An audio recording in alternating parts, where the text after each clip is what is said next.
조갑제TV 시청자 여러분 안녕하십니까. 7월 20일 저녁 9시 34분입니다. 미국에서는 지금 트럼프 대통령이 잘 훈련된 거짓말쟁이 푸틴의 말을 믿고 오히려 미국 정보기관의 말은 믿지 않는다, 공개적으로 푸틴의 편을 들었다는 걸 가지고 미국 대통령이 반역질을 하고 있다.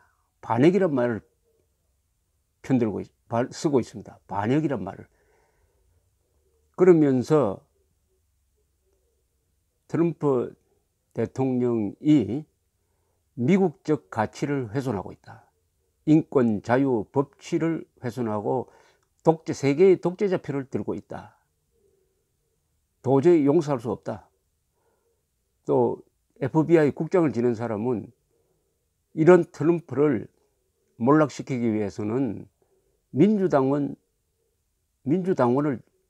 찍어라, 이런 메시지까지 보내고 있습니다. 그래서 난데없이 미국에서 반역자란 표현이 등장했습니다. 현직 대통령을 통해서 반역이란 말을 쓰기 시작했습니다.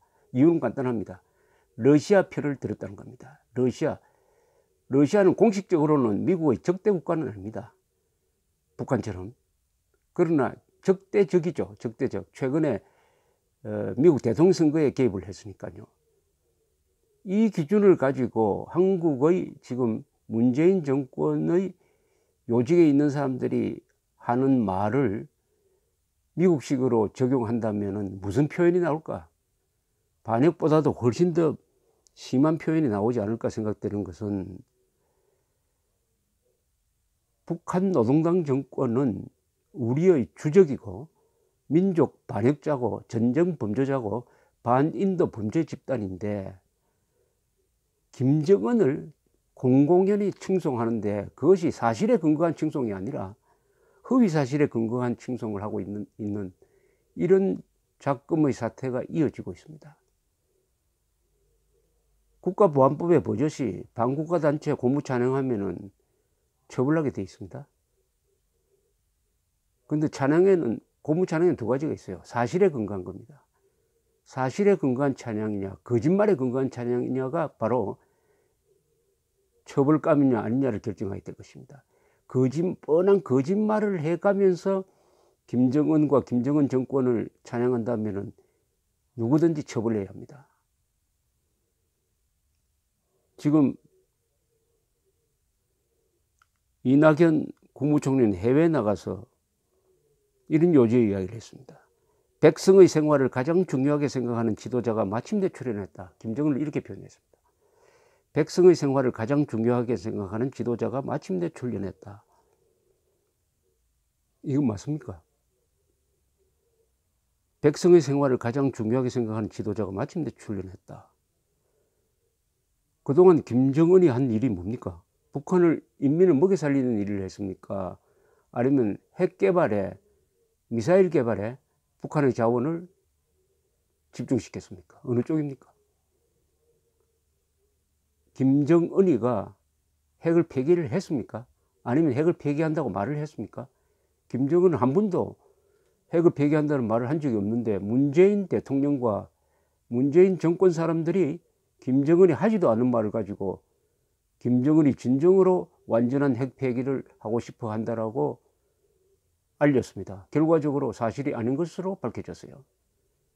김정은은 한 번도 핵에 관한 거짓말을 한 적이 없습니다. 근데 김정은이 핵 폐기하겠다고 말을 해가지고 일종의 위장평화 무드를 만들어 놓았는데, 그 방향으로 진척이 한 번도 나가지 않았습니다. 결국 완전한 비핵화는 완전한 사격으로 밝혀졌어요. 그랬으면은 이제는 김정은을 띄우는 이야기는 안 해야죠. 근데 이제는 또 레파토리를 바꿔가지고 김정은이 핵 폐기 한다는 말이 거짓말로 밝혀지니까 이제는 김정은이가 백성들을 더 생각하는, 백성의 생활을 가장 중요하게 생각하는 지도자라고 또 선전하기 시작했습니다. 선전을 대행해 주는 겁니다. 지금 이게 사실이 맞습니까? 지금 유동열 연구원장이 소개한 국정원의 국회 보고에 따르면 김정은이가 정권을 잡은 2011년 이후 공식적으로 처형된 당군 간부만도 200명이 넘는답니다. 장승택 그리고 암살한 이복형도 포함되어 있습니다. 수백 명을 총살하고 더구나 친족까지. 그러면은 그 다음에 경제사정은 어떠냐? 한국은행이 발표한 2017년 북한 경제 성장률 추정 결과를 보면은 북한의 실질 국내 총생산 성장률은 마이너스 3.5%입니다. 20년 만에 최저치를 기록했다고 되어 있습니다. 왜냐? 제재가 강화되니까요. 그리고 빈약한 자원을 무기 개발에 쏟아버리니까 마이너스 30.5%가. 그런데 무슨 근거로 백성을 가장 아끼는 사람이라고 김정은을 축혀줍니까? 또 한 사람, 노무현 정부 때 장관 출신은 할아버지와 아버지로부터 물려받은 절대 권력을 다르게 써서 체제를 바꾸려고 하지 않느냐. 그를 혁신적 지도자로 지칭했습니다. 이 참 알고도 이렇게 이야기하는 건지 모르고 이렇게 이야기하는 건지는 모르겠는데 어느 쪽이든 문제죠. 북한이 지난 4월 20일 노동당 중앙위원회 전원회의 결정서를 통해서 이제는 이미 핵 보유국이 되었다. 앞으로는 핵 군축에 나서겠다. 앞으로는 사회주의 경제 건설에 집중 노력하겠다라고 선언을 했습니다. 사회주의 경제 건설 노선과 핵 무력 건설을 병진 정책이라고 하는데 하나가 완성되었으니까 이제는 완성된 핵무기 한 60개 정도는 딱 가지고 서면서 남한을 상대로 민족 경제의 균형 발전 유무상통이라는 이 강도적 수법으로 남한의 경제를 빨아먹고 뜯어먹으면서 그걸 통해서 사회주의 경제 건설을 하겠다. 이런 포부를 밝혔어요. 이걸 가지고 아마 이낙연 국무총리는 백성의 삶을 가장 중요하게 생각한다고 오판을 한 것 같습니다. 오판을. 지금 북한의 사회주의 경제 건설이 되려면 핵을 포기해야 됩니다. 그렇게 해야 제재가 풀립니다. 제재 풀리는 것만으로는 안 되죠. 진정으로 백성을 사랑한다면 개혁 개방을 해야죠. 특히 개방을 해야 됩니다. 개방을 하려면 어떻게 해야 됩니까? 외국 자본이 들어와야 합니다. 외국 자본이 들어오려면 어떻게 해야 합니까? 법치가 있어야 됩니다. 법치가 작동하려면 어떻게 됩니까? 3대 세습체제가 무너져야 합니다. 3대 세습체제는 법이 통하는 게 아니고 수령의 교시가 법 위에 있습니다. 수령의 교시로 얼마든지 공단 잘 돌아가는 걸 닫아버릴 수 있습니다. 수령 교시로서 갑자기 화폐 개혁을 해가지고 돈을 휴지 조각으로도 만들 수도 있습니다. 3대 세습이 있는 한 법치가 뿌리를 내릴 수가 없고 법치가 뿌리 내리지 않으면 외국 자본이 들어갈 수가 없어요. 한국이야 뭐 뜯어먹으면 좌파 정권이 한국에 있는 한 계속 뜯어먹으면 되겠지만 다른 나라에서는 투자 안 합니다. 그렇다면 무슨 수로 백성을 먹여 살릴 수가 있습니까? 자, 백성을 먹여 살리기 위해서 첫째, 최소한으로 해야 될 게 핵 포기입니다. 핵 포기. 3대 세습 포기입니다. 3대 세습 포기. 그리고 군사비를 줄여야죠. 지금 북한의 군사비 지출은 세계에서 최고인데 전체 GDP의 한 20%, 30% 들어갑니다. 그것 가지고는 죽었다 깨나도 주민들 생활을 증진시킬 수가 없습니다. 그리고 북한을 시장 경제 쪽으로 바꿔버려야 됩니다. 시장이 먹여 살리도록 해야 돼요. 부분적으로는 그렇게 하고 있습니다만 지금 이런 식으로는 부지 하세월입니다. 그런 움직임이 전혀 없는데 지금 레파토리를 지금까지는 김정은이가 핵을 포기한다 하는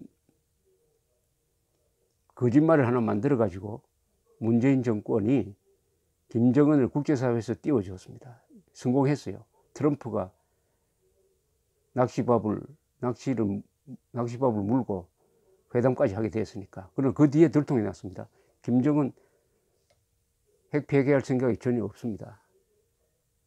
그 레파토리는 이제 시효가 끝났어요. 또 하나 만들어낸 게 김정은이가 진정으로 북한 주민을 사랑한다.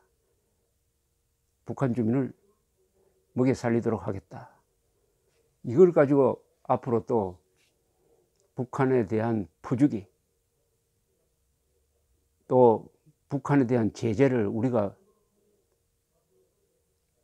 빠져나가서 북한을 도와주는 길을 찾는다든지, 요사이 말씀이 되는 북한산 석탄을 수입함으로써 북한에 대한 제재망을 우리가 건다든지 이런 쪽으로 나가기 위한 포석이 아닌가 이렇게 생각이 듭니다만은 이것 다 악업을 쌓는 겁니다. 악업을 쌓는 것입니다. 적을 믿으라고 하면 안 되죠. 적을 의심해라고 해야 되죠. 적을 믿으라고 했는데 속아 넘어갔다, 아니면 속였다 라는 사실이 나중에 발각이 되면 어떻게 책임을 질 생각입니까? 어떻게 책임을 질 생각입니까? 북한이, 김정은이가 주민을 진정으로 먹여 살리고 싶다면은 첫 지도자라면 꼭 해야 될 일 하나 있습니다. 박정희 개발 모델을 배워야 합니다. 북한의 효용이 있는 개발 모델은 딱 하나밖에 없습니다. 중국식도 안 맞고 베트남식도 안 맞습니다. 그것은 박정희식 개발 모델을, 특히 새마을운동, 이걸 북한에 가르쳐 줘야 합니다. 이낙연 국무총리가 진정으로 김정은이가 주민들을 먹여 살리는데 관심을 가진 첫 지도자라고 하면은 북한 측에 새마을운동 배우라고 권유해야 합니다. 그러지 않는다면은 이것은, 이 말은 나중에 책임져야 합니다. 감사합니다.